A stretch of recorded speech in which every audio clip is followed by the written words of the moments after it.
Hello everybody, ciao a tutti and welcome to Art with Miss B. Today we're going to practice together another beautiful and relaxing and mindful practices. If you're new to this channel, I highly encourage you to check also my other videos. You know that the first 13, 14, they're focused on each of the elements of art, and they are more like practices, a formal training to understand better the elements of art. This mindful practice instead is something very different, something that we do when we need a little break, right? Something that I personally practice with my students in school and by myself when I think that I need to kind of bring my mind back in my body and be a little more present to the moment instead of being very stressed sometimes with so many things to remember, to do, to plan, to program, etc. Right? So just for the ones who are new to this practice, very simple explanation so you know what you're getting out of this practice and what is the goal of this practice. So mindfulness is basically almost the opposite of daydreaming, right? When we daydream, which is something that we all do, and it's also very inspiring and beautiful. When we daydream, we make projects and goals, we visualize and we picture something that we would like to do, place that we would like to be. Sometimes, we can daydream also about situations that happen and we kind of repicture them in our mind over and over, something that might happen. And so we kind of, elaborate in our mind. This is something very normal. However, it is also something that is becoming a little overwhelming just because of the type of life that we live, a very fast pace, overexposure to technology, this fake idea of multitasking, just because we are exposed to multiple sources that requires our attention. So for example, you're watching TV and you're also chatting with your phone. A student is doing homework and is also chatting with his friends. So the questions that we should ask ourselves is like, where is my mind? Is in the TV show that I'm watching? Is in the homework that I'm doing? Is in the chatting that, how can I be a little more responsive to myself, a little more present in this practice? As some of you know already, I am an art teacher and I teach elementary students, middle school students, and first year high school. And I had many years of experience in school and also in studios where I used to teach many after school groups of, lessons or private classes, etc. So I have a very high experience, a lot of experience with students, and I see it happening every day. The struggle. There are new generation, the struggle that young students and teenagers, but sometimes even adults, have in just stay focused and present, listening and understanding the instructions and then being able to produce, right, something using the instructions. It's something that is becoming really a real struggle for all of our kids, some more, some less, but extremely capable kids, extremely smart kids, so doesn't have anything to see with the intelligence or with smartness. It's just the fact that maybe the mind gets a little overworked and overstressed and we don't have the right tools to bring it back. Art itself, just for the nature of this subject, kind of help us in doing this, because when we practice art, we need a set of very fine motor skills. We really need to pay attention to what we do in that very moment on the piece of paper or whatever we are working on. So therefore, its nature kind of helps our mind and our body to stay focused in that specific experience without thinking of what happened before, without thinking of what will happen after, just being present. So today, for this practice, we're going to need a small piece of mixed media paper. Could be watercolor paper, Bristol paper, mixed media, wherever you have available, better if it's thick. Today we're going to try something that is opposite to the previous video because I want to give you different alternatives and different type and styles of mindful practices, and then you will kind of keep practicing the one that you like the most, so the one that you notice that help your brain to stay focused more, because maybe it was the most challenging for you, and that challenge helped your brain to stay present to your hands, right, to what your hands were doing on the paper. Whatever works for you, you do you. And you can repeat this mindful practice over and over as many times as you want. You can use a variety of media. Today we're going to use watercolor just because in the previous one we use colored pencil and in the previous one we use markers. So I'm gonna just use a little bit of everything just to show you that you can really connect different techniques and different media to the practice that is all meant to focus on you. I might use some natural noises like a bird songs or something like that. You can work in absolute silent as we did in the past two practices. Remember my advice, if you choose to have a music background, there should be something very calming, very neutral. Don't use the songs that you know because you will start to sing and then you might start to think of something. So don't use anything that can distract your mind from the practice. Remember to breathe in and out in a very natural way from the nose, out from the nose, so very natural, and just to try to find your pace, not too fast, not too slow. Think about the way that your body is feeling, think about the way of your posture, that you're getting your posture. If you need to take a break, and then you can start and make it last as long as you want and as long as you need. I'm gonna switch the camera so we can do it together. Make sure that you pause the video, you prep your supplies, and when you're ready, we can do this together. Okay, friends, here we are ready with our material. This is our small piece of mixed media paper. I'm using watercolors. If you don't have a watercolors available, you can actually do it with anything else that you have available. It could be colored pencil. Remember, this practice is not focused on a specific media and technique, is not focused on the execution of this technique, it is not focused on a specific element, it's just meant to be a very spontaneous, organic and holistic practice with no plans. So we go with the flow. I also need a cup with the water, of course, and my brush, just because we need that for watercolors. If you're not using watercolors, of course, you don't need that one. So today we're going to do something that is completely different. As I say, we can work in silent. Today I feel that I might want maybe a little natural song, a song of birds, something that helps me to kind of stay focused. It's been a very intense week for me, so I really needed to kind of stay focused only on this activity and forget about everything else that happened.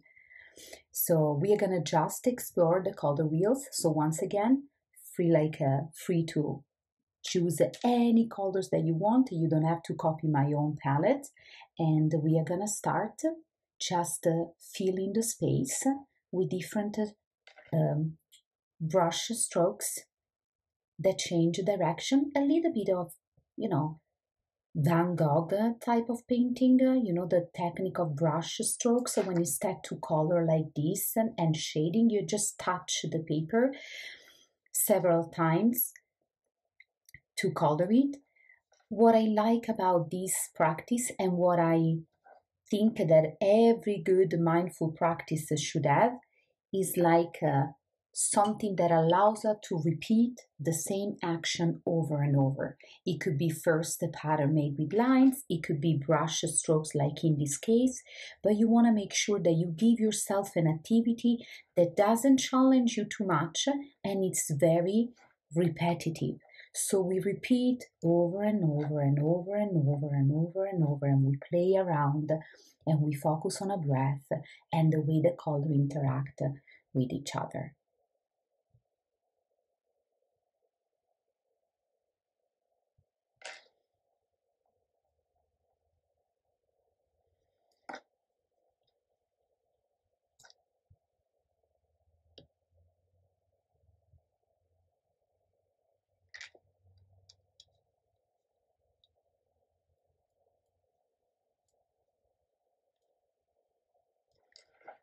If you notice that your hands start to move too fast, just slow it down and gently invite your brain to tell your hands, slow down, find a good rhythm, find a good pace, and just have fun in watching that mark that is left from the painting actually from the brush touching the paper.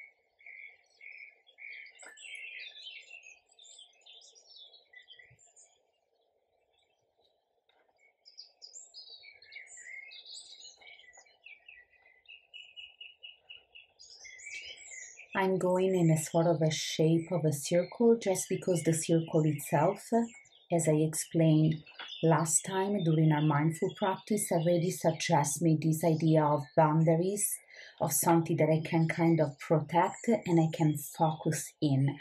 But if you want to just feel the space in any directions that it comes to you in a spontaneous way, go for it. Remember, we are not making any plans. There is no goal for this practice.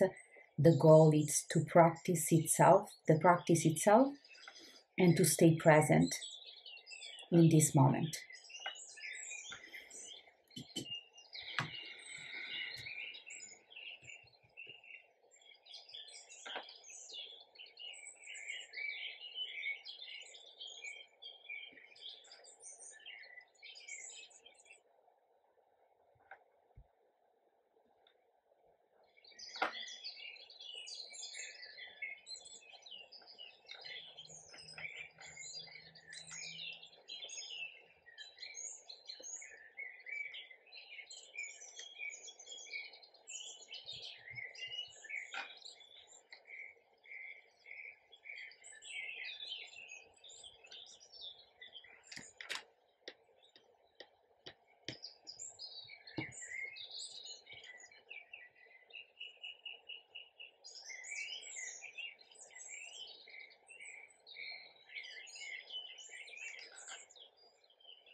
And I think that my practice is over, and I'm gonna switch the camera again so we can say goodbye and we can ask ourselves some questions about the practice itself.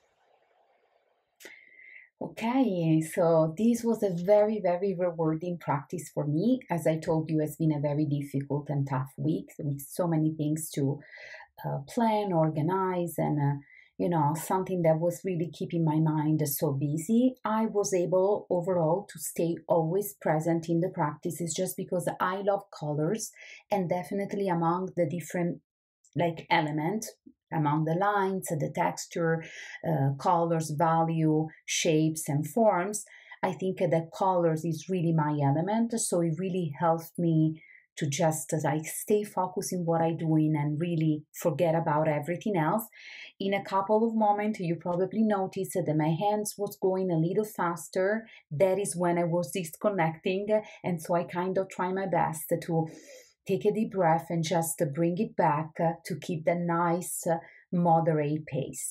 No plan at all. That was just an intuitive practice. I just picked the colors that I loved and just used this repetitive technique of brush strokes after brush stroke after brush stroke to help myself to stay present in this little piece of paper. Now, I hope you enjoy this practice, and you can do the practice and use them, as I told you at the beginning, as many times as you want. You don't have to do it just once. These are not artworks. These are not art projects that we put inside a portfolio. Of course, you save this piece. Why not? But I just want to let you know that you can do hundreds of these if this type of mindful practice is the one that helps you the most.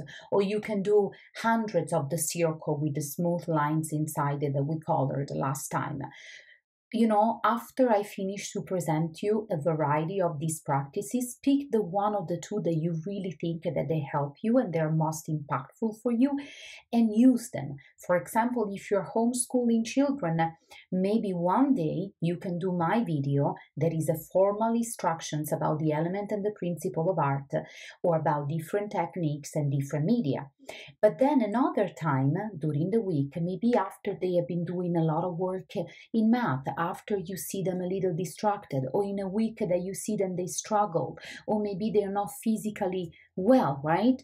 Use the mindful practice as a nice alternative, or just something that you put inside between actually the regular formal classes. If you have any question, feel free to write them in the comment. I will do my best to answer you back. Please consider to subscribe to my channel. It's a simple channel, nothing fancy, but the content is really, really good quality because I put all of myself, all of my years of experience, all of my studies. I'm into my second master's degree, and I have many years of experience with children and students of different ages in different states, even in different countries. So I really want to share my knowledge and to share my passion for high quality art education, and for the importance to include art in our practice, in our daily practice, as much as we include exercises and sport, good sleep, healthy habits. Art should be part of these healthy habits. I hope you enjoyed, and I see you next week. Ciao a tutti!